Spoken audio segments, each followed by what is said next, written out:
अस्सलाम वालेकुम नाज़रीन। इस वक्त सुबह के 10 बजकर 10 मिनट हुए हैं। हमने 2-2:30 बजे वीडियो करनी थी, लेकिन अब वेरी वेरी क्विक अपडेट। एक बहुत ही गैर मामूली अनप्रेसिडेंटेड डेवलपमेंट हुई है American president Donald J Trump के ऊपर। व्हाइट हाउस में एक कातिलाना और बड़ा खौफनाक किस्म का हमला हुआ है। ट्रंप ने उसके बाद आकर प्रेस कॉन्फ्रेंस किया बड़ी बहादुरी और दलेरी के साथ, और डोनाल्ड जे ट्रंप इसमें महफूज रहा है।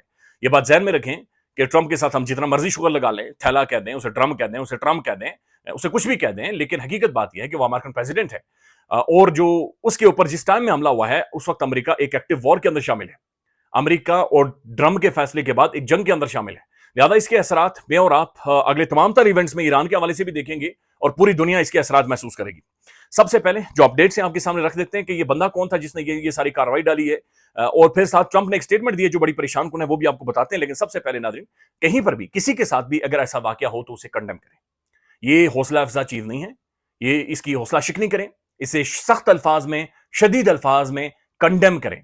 ये चीजें नहीं होनी चाहिए। आप किसी के साथ, कोई भी बंदा हो, आप इख्तिलाफ कर सकते हैं, आप तनकीद कर सकते हैं, सख्त अल्फाज इस्तेमाल कर सकते हैं, लेकिन आप किसी की जान नहीं ले सकते। लिहाजा पाकिस्तान में अगर अंसार अब्बासी साहब रो पड़े या पाकिस्तान के बेशुमार टेलीविजन पर बैठने वाले कवाल रो पड़े, तो आपने परेशान नहीं होना, या फिर उसे अपने अपने हैरत से नहीं देखना। ये वाकई एक कंडम करने वाली चीज है।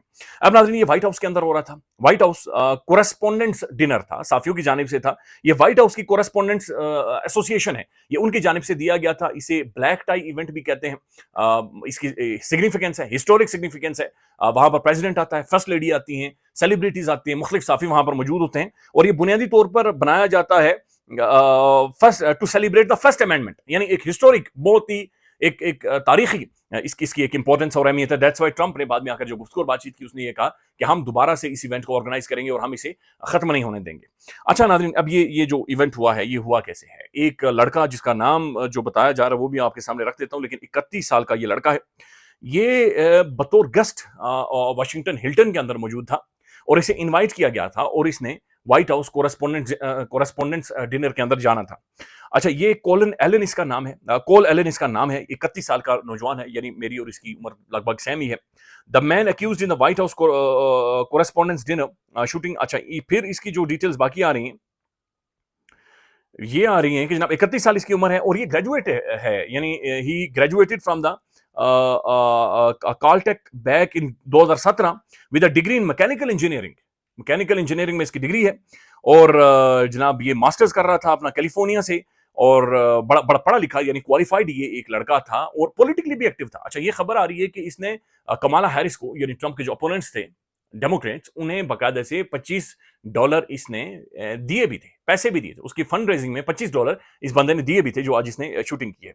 उसके बाद बताया जा रहा है कि ये बतौर टीचर भी काम करता रहा, यानी एक बंदा जो उस्ताद है, एक बंदा जिसकी मास्टर्स डिग्री है, एक बंदा जो कि बड़ी अच्छी यूनिवर्सिटी से ग्रेजुएट भी है, मास्टर्स भी है, फिर उस्ताद भी है, फिर पॉलिटिकली भी एक्टिव है, यानी सियासी तौर पर भी एक अपना ओपिनियन या राय रखता है, और बाकायदा से फंड भी कर चुका है। वो American president Donald J Trump के ऊपर व्हाइट हाउस में अटैक कर रहा है। अब जो हथियार इसने इस्तेमाल किया है, ये कोई नॉर्मल गन नहीं है, शॉर्ट गन नहीं है। खबरें जो आ रही हैं कि suspect assemble a long weapon, एक लंबा हथियार था, यानी कोई बंदूक शंदूक थी, जो ये लेकर आया है, और उसे बाकायदा से इसने ऐसी जगह पर व्हाइट हाउस में जाकर असेंबल किया है जो कि लाइटली मॉनिटर्ड एरिया था, यानी मोस्टली वहां पर कैमरे नहीं थे, या वहां पर सीक्रेट जो सर्विसेज हैं वो वहां पर मौजूद नहीं थी। उसके बाद वो कहते हैं कि बहुत सारे लोगों ने विटनेस किया है कि ऐसा महसूस हो रहा था जो हथियार या वेपन गन उसके पास थी, did not look like a typical gun and was assembled from a bag. ये सवाल है बड़ा संजीदा। व्हाइट हाउस डिनर है, उसके बाद ट्रंप आ रहा है, कैसे ये इतना बड़ा खौफनाक किस्म का सिक्योरिटी ब्रीच होता है कि वो हथियारों भरा पूरी वो सोचे कि बैग लेकर आया, और फिर व्हाइट हाउस के अंदर आकर उसने असेंबल किया, उसके बाद उसने शूटिंग की है। अच्छा, ये बताया जा रहा है कि इसने मल्टीपल डायरेक्शंस में इसने फायरिंग की है, कुछ 10 से 12 इसने फायर मारे हैं। इनमें से जो लॉ इन्फोर्समेंट का एक ऑफिसर है, उसे भी गोली लगी है, लेकिन चूंकि उसने बुलेट प्रूफ जैकेट पहनी हुई थी, लिहाजा वो बच गया है। लेकिन ट्रंप ने बड़ा उसे बड़ा अप्रिशिएट किया है।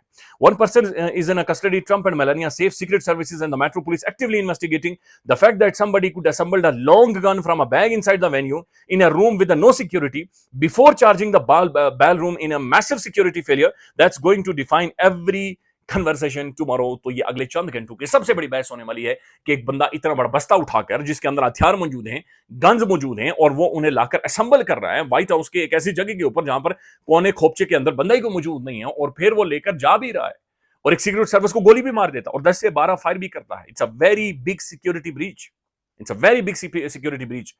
याद रखिएगा, ये नॉर्मल नहीं है, ये नॉर्मल नहीं है। या तो ये प्लान्ड है, या फिर सीक्रेट सर्विस के अंदर से किसी ने मुखबरी की हुई थी, यानी कुत्ती चोरों के साथ मिली हुई थी, या ये हुआ है, या फिर ये जो ट्रंप की मकबूलियत वगैरह गिर रही थी, ये कुछ ना कुछ यहां पर हुआ है।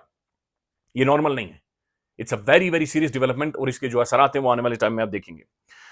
अच्छा, ये जी इसकी डिटेल्स हैं जो कि आ चुकी हैं। अच्छा, फिर बताया जा रहा है कि जनाब ये टॉरेंस कैलिफोर्निया में ये बंदा रहता है।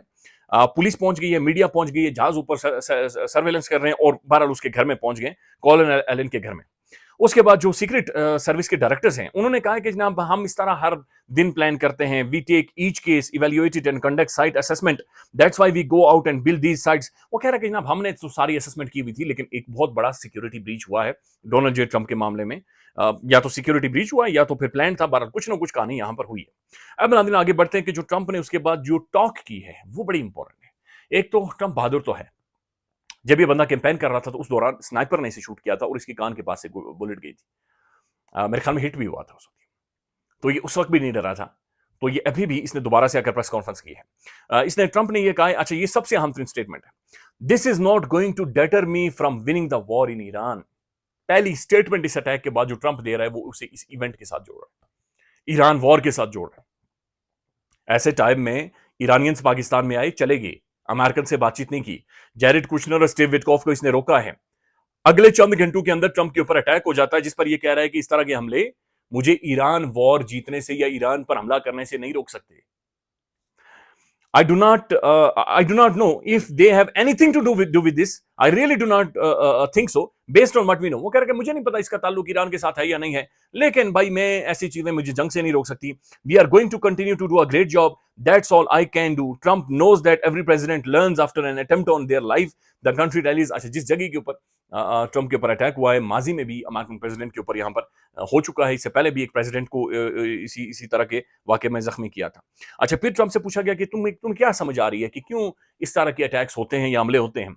I have studied assassinations. Trump ये कहता है कि मैं इस तरह के हमलों को मैंने स्टडी किया है, and I must tell you the most impactful people, the people that do the most, the people that make the biggest impact, they are the one that they go after. Trump ये कह रहा है कि जो बहुत बड़ा कारनामा कर जाते हैं, जो दुनिया के डायनामिक्स को बदल देते हैं, ऐसे लोगों के साथ इस तरह के वाकयात होते हैं। और इस तरह के वाकयात मुझे चीन के जो ईरान वाला एपिसोड है उससे दूर नहीं कर सकते। खबरें ये भी आ रही हैं कि फौरी इस असैसिनेशन अटेम्प्ट के बाद ट्रंप की पॉपुलैरिटी में इजाफा हुआ है, ट्रंप की एक्सेप्टेंस में इजाफा हुआ है और ट्रंप को फायदा हुआ है, पॉलिटिकली इसका फायदा हुआ है। लेट्स सी ये चीजें कैसे अनफोल्ड होती हैं। अगले चंद घंटों में डिटेल्स जो कि सारी आ जाएंगी। अमेरिका में रात है, वो सारी आपके सामने रखेंगे। लेकिन व्हाइट हाउस के अंदर एक चीज ने मुझे हैरान किया, जब ये अटैक हो चुका तो वहां पर साफी शराब की बोतलें छुपा कर लेकर जा रहे थे, तो मुझे कुछ अपने दोस्तों की याद आ गई। ख्याल रखिएगा नाज़रीन, अपडेट करेंगे। अल्लाह हाफिज।